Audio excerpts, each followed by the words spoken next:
Assalamu alaikum wa rahmatullahi ta'ala wa barakatuh. I just want to make sure that the sound is okay, inshallah. If you can hear properly, please comment.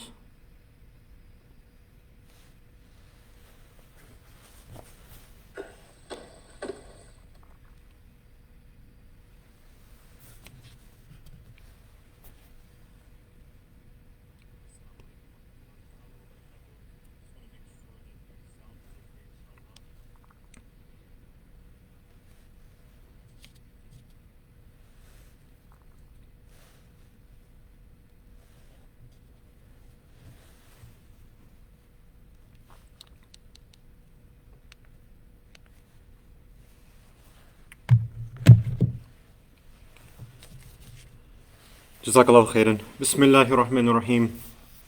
Innal hamdulillah. Alhamdulillah nahmaduhu wa nasta'inu wa nastahdi wa nastaghfiruh wa nu'minu bihi wa natawakkalu alayh wa na'udhu billahi ta'ala min shururi anfusina wa min sayyiati a'malina man yahdihillahu fala mudilla lahu wa man yudlilhu fala hadiya lahu wa nashhadu an la ilaha illa Allah wahdahu la sharika lahu wa nashhadu anna sayyidina wa maulana Muhammadan abduhu wa rasuluh صلى الله تعالى عليه وعلى آله وأصحابه ومن تبعهم بإحسان إلى يوم الدين أما بعد فقد قال الله سبحانه وتعالى في كتابه المجيد بعد أن أعوذ بالله من الشيطان الرجيم بسم الله الرحمن الرحيم قال ما منعك ألا تسجد إذ أمرتك قال أنا خير منه خلقتني من نار وخلقته من طين وقال الله تعالى يا أيها الذين آمنوا كونوا قوامين بالقسط شهداء لله ولو على أنفسكم أو الوالدين والأقربين إن يكن غنيا أو فقيرا فالله أولى بهما فلا تتبعوا الهوى أن تعدلوا وإن تلووا أو تعرضوا فإن الله كان بما تعملون خبيرا صدق الله العلي العظيم. My dear respected brothers and sisters in Islam, I saw a quote the other day and I could not remember who this quote was from, and I could not find it when I was trying to go back. But it was a very telling quote, and it was very true. And that quote was, for the last 400 years, America, our country, has been facing a pandemic. And it's a pandemic which is such that we are yet to develop a vaccine for, and that is the pandemic of racism. Now, this was a quote that was so true, and it was so telling, especially with the COVID situation still occurring with what's going on in the news currently. It provided even more of a context with what we are facing. We know what has been happening, my brothers and sisters, the last couple of weeks. And as I said in my reminder last Sunday, for those who had watched the video or those who had tuned in, what happened to George Floyd and what happened to many others, countless others before him, as well as the aftermath of the situation as we see now, that this is not anything new. This is not something which should be surprising to us. It's not anything shocking, but a result of the unfortunate system that we have. And that is the system of systemic racism. Systemic racism is such that it includes policies, it includes practices, entrenched in established institutions which result in the exclusion or promotion of certain groups, right? The exclusion or the promotion of certain groups. What's happening right now is what you call years, in fact, not even years, centuries of frustration and unfair, unjust policies which have built up, that have been aimed at the African American community. And we've seen the aftermath. We've seen exactly what is going on now with the protests and the result of the death of George Floyd and countless others before him. And regarding the aftermath, you see many people on social media reacting in different ways. You see people on social media and news, for example, who have condemned the looting, and they've condemned the property damage by the bad apples out there. But they have not been as strong on the actual reason as to why all of this is happening and how the root matter should be fixed, as to why the protests themselves are going on. And look, before I go further, let me say that I'm not condoning property damage. I'm not condoning breaking glass and stealing from businesses in any way. We know that businesses themselves have been going through such great difficulties, especially in this COVID situation. This type of destruction, as we know, is an action which is completely forbidden in Islam. And we know it is anti-productive from the real cause, right? But we've also seen the real protesters, and this is what we have to get at. We've seen the real protesters. We've seen black men and women on plenty of videos, those who are on social media and those who are following the news on social media. We've seen plenty of videos of people who are trying to stop the looters. And on the news itself, it's been reported that many of these looters and those people who are destructing businesses are also identified from people who are trying to disrupt the true protests, people like white supremacists and people who belong to other groups as well. And this was proven in places like Minnesota, where the mayor of the city himself, or the governor, one of the two, they themselves said that these people are from groups like that. So videos also show some of these types of people who are going around on the streets, driving cars and passing bricks to people, while others who are the true protesters are trying to stop them from doing these particular actions because they know that this is not the true cause and this is not what they're doing in the name of George Floyd. So we do not condone those acts in any way, but imagine the same outrage that we've seen against property damage and against looting. Imagine if that is shown, or imagine if that was shown when innocent and unarmed black men and women are dying at the hands of those who are assigned to protect society. One is in fact replaceable. Property is something which is replaceable, while the other is irreplaceable. A life is something which is irreplaceable. I saw another telling quote which said, quote, "I keep hearing that it's horrible that an innocent black man was killed, but destroying property has to stop. Instead, try saying that it's horrible that property is being destroyed, but killing innocent black people has to stop." End quote. So that is a very telling quote on its own, and it shows what the priority should be. What is the root cause of the matter? Now, those lives, as I said, the lives of those who are lost, those are non-replaceable. They are irreplaceable. They are lives never to return ever again. People are losing their sons. People are losing their daughters. People are losing their husbands, their wives, fathers, mothers, whatever it may be, and it's happening far too often. When is this going to stop? And we only notice it more frequently now because of the fact that we have video technology at ease with smartphones. Everyone has a smartphone. Most people have social media. So we notice it far too often nowadays. Imagine the days without all of this, without video at ease, without social media, and without spreading the word so quickly. Imagine the times without all of this. How many people have gotten away with acts like this? If George Floyd was killed with the officer's knee on his neck and it was not videotaped, then what would the narrative be? If there was no video, what would we be doing right now? What would people be saying? Right? So whether it's killing without reason or planting drugs on innocent people or charging them with bogus crimes, this is something that has gone on far too long, and it is something which must be stopped.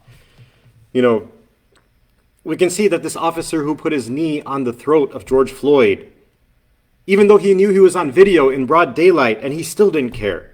He didn't show an iota of remorse when putting his knee on his throat. The others who stood by and didn't even think to even stop their colleague when he constantly kept saying, "I can't breathe, I can't breathe." Right, my brothers and sisters, this is the result of that system that I'm talking about, a long-time unfair system which has targeted minorities, and we've seen this too often now. So the question is, as we move along, the question is, what can we do from the Muslim community?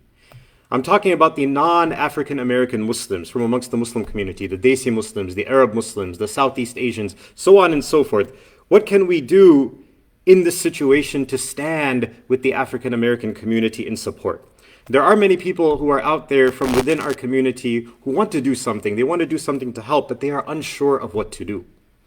So before I get to that, there's an issue today that I really wanted to address, which we unfortunately find prevalent amongst ourselves as well. Whether knowingly or unknowingly, it is something that is real. It is something that is true. And it's something that we cannot deny. It's something that we need to change, no doubt. And I apologize to be so frank, but my brothers and sisters, I'm talking about the aspect of racism from within. And that's what I wanted to briefly speak about. Racism from within our own Muslim communities. This is real, and this is something which has been a problem for a long time. It's time that we go to work and we start eradicating this particular aspect. Now let's go all the way back. Let's go all the way back to the creation of the first human being, that Allah subhanahu wa ta'ala created, and that is our forefather Adam alayhi salatu wassalam. When Allah subhanahu wa ta'ala created Adam alayhi salatu wassalam and ordered the angels and ordered Iblis to make sajda before him, what did Iblis say? Iblis, of course, was a pious jinn who was there in the heavens, who was in the company of the angels. He was known to be so pious, and he did sajda before Allah subhanahu wa ta'ala for so many years straight. Right? He was knowledgeable, and he was a pious believer. But what happened when Allah subhanahu wa ta'ala said, قَالَ مَا مَنَعَكَ أَلَّا تَسْجُدَ إِذْ أَمَرْتُكَ قَالَ أَنَا خَيْرٌ مِّنْ خَلَقْتَنِي مِنْ نَارٍ وَخَلَقْتَهُ مِنْ طِينٍ. Allah subhanahu wa ta'ala asked Iblis that what prevented you from prostrating when I commanded you? And he replied and he said that I am better than he is, meaning I am better than Adam, that you created me from fire and you created him from clay. So my brothers and sisters, when we look back at this incident, this was the first act of disobedience against Allah subhanahu wa ta'ala.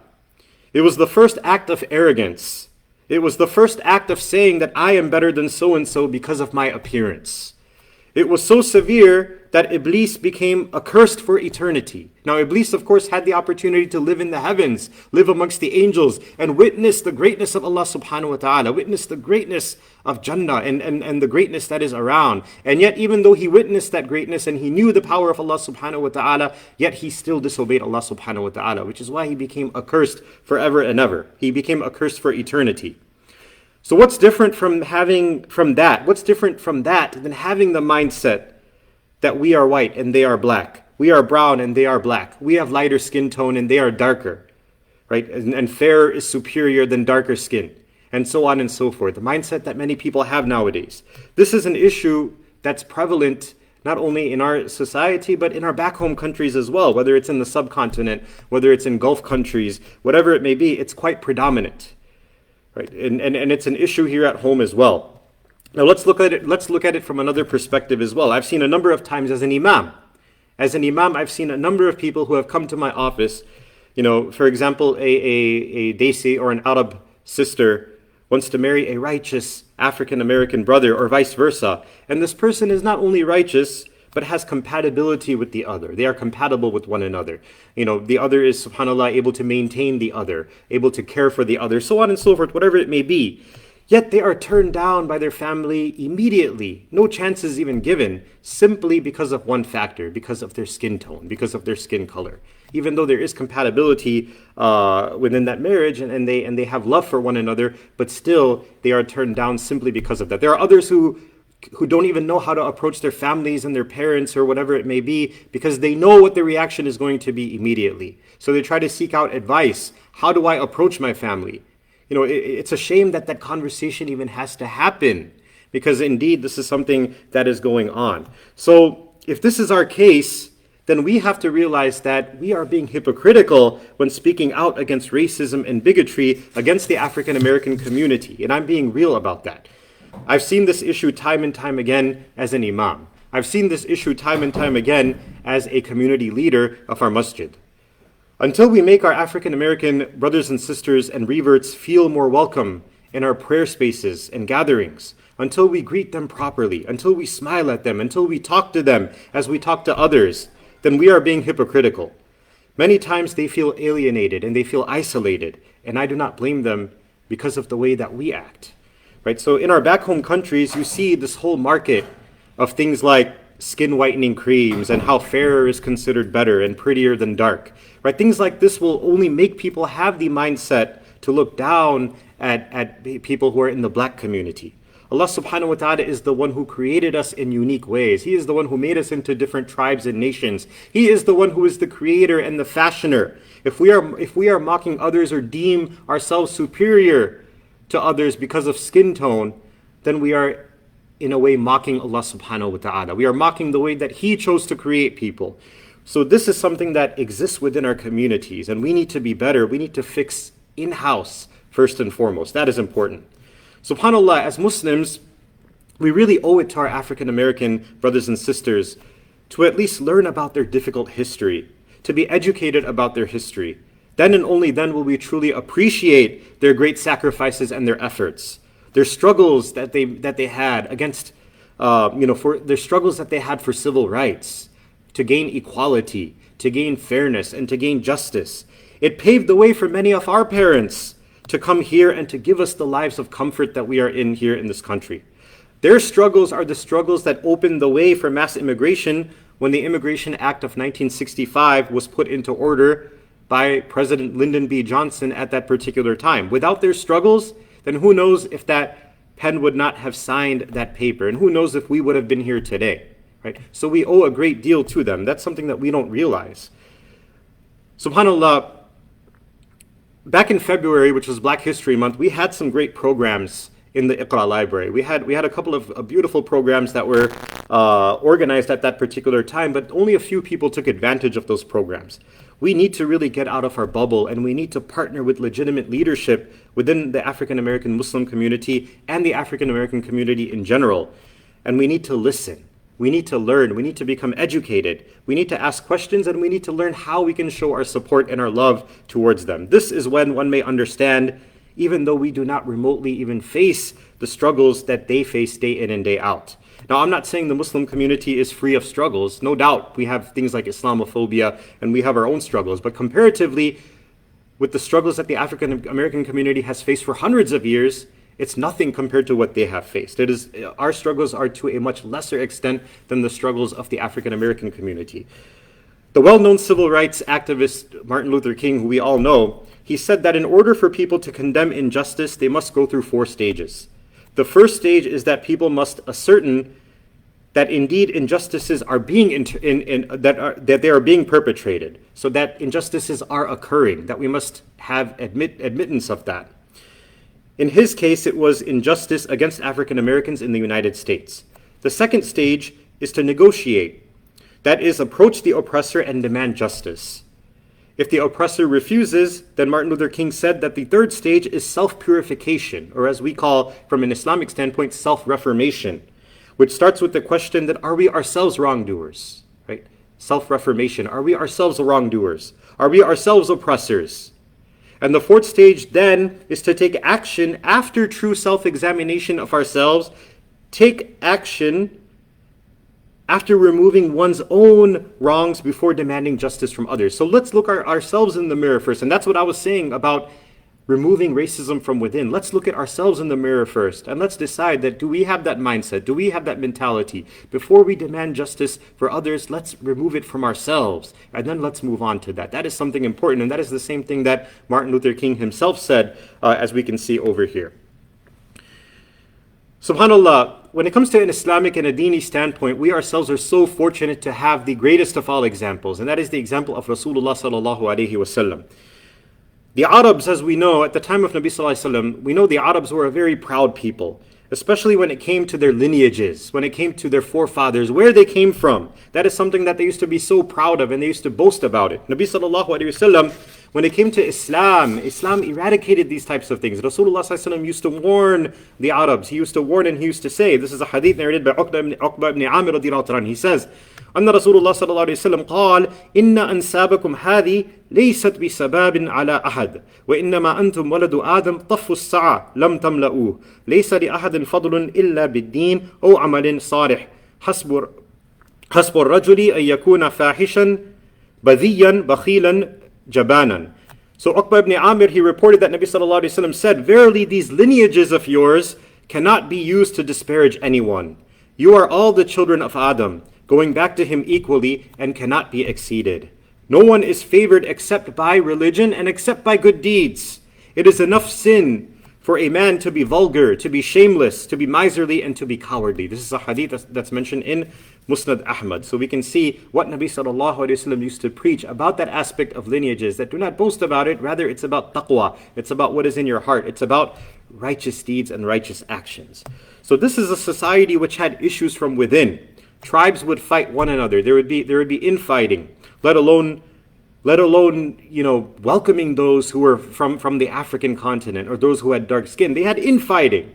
That was the first thing that had to be fixed. But subhanAllah, it came to such an extent that not only was that infighting fixed, but Islam equaled the likes of Bilal, of Sumayya, of Ayman, Usama ibn Zayd, Sa'ad al-Aswad, Mihja, and many other of the luminous black companions of Nabi sallallahu alaihi wasallam, with those who already had a high status in their society before Islam and before Islam came. This is what Islam did. Islam brought about piety being the factor of declaring who is better, not the tone of one's skin. But one thing that we must do, we must not use this thing. A lot of times what people say is, oh, Islam eradicated racism and we are Muslims, we don't have racism in our religion. That is true and all that, but a lot of times when we just make a statement like that and we start quoting the verse from Surah Hujarat and we start quoting what Nabi Sallallahu Alaihi Wasallam said in his final sermon, we kind of use that as a cop-out without even going into our own households or our own communities and fixing ourselves first and foremost of any blemish that we have with regards to prejudices and with regards to racism. So that's something that we cannot do. We must fix ourselves first and foremost. So my brothers and sisters, to end, just to mention some points. Number one, firstly, we need to acknowledge that racism is real in-house as well as outside. And we need to start by curing ourselves first. We need to start by having that self-purification first and foremost. Secondly, we need to understand that if we do have that issue, we need to understand that it is something that is curable. That is something very important. Understanding that racist attitudes are rooted in ignorance means that they can in many cases be undone with the application of true knowledge, with the application of education. Ignorance in itself is a disease which can be cured with knowledge. So in this case, having the true knowledge of black achievement and history, as well as the harmful effects of arrogance, subhanAllah, Islamic morality, Islamic mannerisms, they themselves can remove ignorant mindsets and instill correct attitudes towards race within the community. So one of the things that we can do is learn more about historical figures from the Sahaba of African origin, and later on the African empires of Mali and Sokoto, prominent figures that came from those particular environments, and those who were brought to America as slaves, those who were Muslims who were brought to as slaves, some of the famous ones that we know like Bilal Muhammad, Umar ibn Sa'id and others, Umar ibn Sa'id, and those who are closer to our time, figures that we know like Malcolm X, rahmatullahi alayh, right? We all know Brother Malcolm X, rahmatullahi alayh. For those of us who know him but have not read about him, it is a must. He was, subhanAllah, he was a blessing of Allah subhanahu wa ta'ala. Allah subhanahu wa ta'ala sent him as a great blessing to our nation for a reason, and that was the reason to cure the cancer of racism before his life was taken away. He wrote in his column in the Egyptian Gazette, and this was an article on August 25th, 1964, entitled Racism, the Cancer That is Destroying America. He wrote that the common goal of 22 million African Americans is respect as human beings, the God-given right to be a human being. Our common goal is to obtain the human rights that America has been denying us. We can never get civil rights in America until our human rights are first restored. We will never be recognized as citizens. We will never be recognized as citizens there until we are first recognized as human beings. And that is the struggle at the end of the day, my brothers and sisters, that they just want to be looked at as equals. We all want to be looked at as equals, and we want them to be equals as well. We want to stand together with them hand in hand. SubhanAllah, human beings are all human beings. We all have the same color blood in us at the end of the day. We are all creation of Allah subhanahu wa ta'ala at the end of the day. So we need to turn it over to our national African American leaders and scholars who can educate us and guide us in this matter. We need to sit back and listen and learn and educate ourselves from them. Alhamdulillah, we are blessed to have such great leadership with various imams and other scholars, even in our own community as well. Instead of speaking our own 2 cents out of ignorance about the issue, we should first educate ourselves and listen and learn. So we need to ask how we can be there side by side in support and what we can do to help. We need to learn how to build relationships and maintain them and stand up for justice with firmness. And the ayah that I mentioned in the beginning in Surah An-Nisa, where Allah subhanahu wa ta'ala says, O believers, stand firm for justice as witnesses for Allah, even if it is against yourselves, even if it is against your own parents, or even if it is against your own close relatives. Be they rich or be they poor, Allah is best to ensure their interests. So do not let your desires cause you to deviate from justice. If you distort the testimony or refuse to give it, then know that Allah subhanahu wa ta'ala is certainly all aware of what you do. So let us not be those bystanders who see wrong going on, but yet we don't do anything about it. We know the famous hadith of Nabi sallallahu alaihi wasallam that if you see something wrong, then you stop it with your hand. If you cannot stop it with your hand, you stop it with your tongue, by speech. If you cannot even do that, at least think it in your heart that it is bad and it is wrong. And that is the lowest level of iman. But how do we take action for that? That is something that we will be able to learn. And I'll talk about this in just a bit, but we have a special program tomorrow that I encourage everyone to, inshallah, listen in on our Facebook. So I wanted to end with a hadith of Nabi sallallahu alayhi wasallam that is in Musnad Ahmad. It's a hadith narrated by Anas ibn Malik radiyallahu ta'ala an. He says, قال رسول الله صلى الله عليه وسلم لا يستقيم إيمان عبد حتى يستقيم قلبه ولا يستقيم قلبه حتى يستقيم لسانه ولا يدخل رجل الجنة لا يأمن جاره بوائقه. So Anas ibn Malik said, Nabi sallallahu alayhi wasallam said that the faith of a servant is not upright until his heart is upright, and his heart is not upright until his tongue is upright. A man will not enter paradise if his neighbor is not secure from his evil. So as I said, let us not be bystanders who let everything go.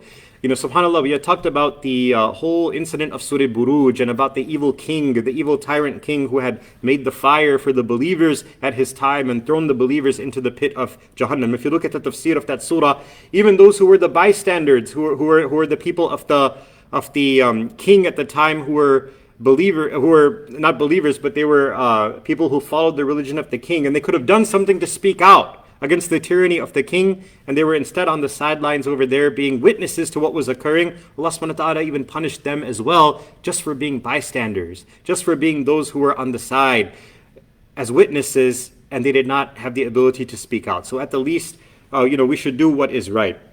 So as I said, I wanted to announce tomorrow we have a special program, inshallah. One of our guest speakers who had joined us back in February for Black History Month, and that was our very own community member here, Dr. Hussein Latif. He is an assistant professor of social work at Washington University, at the Brown School of Washington University. And subhanAllah, he gave us a very beautiful in-depth presentation with regards to the history of African Americans, and he went all the way back to the African empires in Western Africa and how Muslims were brought here as slaves as well. And he went into so many different things in such a short period of time. It was a very concise presentation that he made. But it was, subhanAllah, it was something that everyone appreciated. So he has agreed, subhanAllah, to join us tomorrow at 7 p.m. We will broadcast this on Facebook Live, inshallah. Subhanallah, Dr. Hussein Latif himself, he has focused his work on African American youth, as well as African-centered social work, as well as culturally responsive practice. So we will discuss the current issue, and he will give us a context about the current issue that is going on and how we, as non-African American Muslims, can stand with them and assist them in their fight for justice. It is our fight as well. That is something that we have to realize. We are minorities ourselves, and we have to realize that we need to stand hand in hand with our African American brothers and sisters. And it is our duty, first and foremost, as I said, to be educated on this matter. So he is, alhamdulillah, he has graciously accepted our invite to join us tomorrow at 7 p.m. We will broadcast this on Facebook Live, and after the session is over, there will be time for questions and answers. So ask some questions, inshallah, and hopefully we can sit back and listen and be educated on this particular subject and in this matter. So we ask Allah subhanahu wa ta'ala to really give us the ability to practice upon everything that has been said. We ask Allah subhanahu wa ta'ala to clear our hearts, to clean our hearts, and we ask Allah subhanahu wa ta'ala to give us all equality and to give justice and to give fairness to all of those who are suffering injustices, to our African American community, to our brothers and sisters around the world who are suffering, wherever it may be. May Allah subhanahu wa ta'ala grant them all justice and fairness and equality at the hands of others. And we ask Allah subhanahu wa ta'ala to guide the leadership of our country as well as the leadership in other areas. May Allah subhanahu wa ta'ala give them hidayah and give them the ability to make the decisions in terms of what is right, in terms of what is fair for everyone. And we ask Allah subhanahu wa ta'ala to make us amongst those who are able to also take action to make a change in a positive way, and to make us amongst those who are assisting and aiding our brothers and sisters who are going through difficulty and suffering across the world. And we ask Allah subhanahu wa ta'ala to give us all unity, to give us all unity, and to make us all one ummah and one nation, one ummah, in the sense that we can all love each other and we can all be peaceful with one another. Wa jazakumullahu khairan. Please join us again tomorrow, and also remember to donate generously, please, for our masjid. As we know, again, it's been 2.5 months now or more since we have closed. Alhamdulillah, now we have opened at a limited extent, and hopefully, inshallah, we will increase soon. But as you know, there has been a financial hit as well. So please, inshallah, try to donate as much as you can to our masjid. Wa jazakumullahu khairan. Inshallah, we will see you tomorrow in our next program with Dr. Hussein Latif. Assalamu alaikum wa rahmatullahi ta'ala wa barakatuh.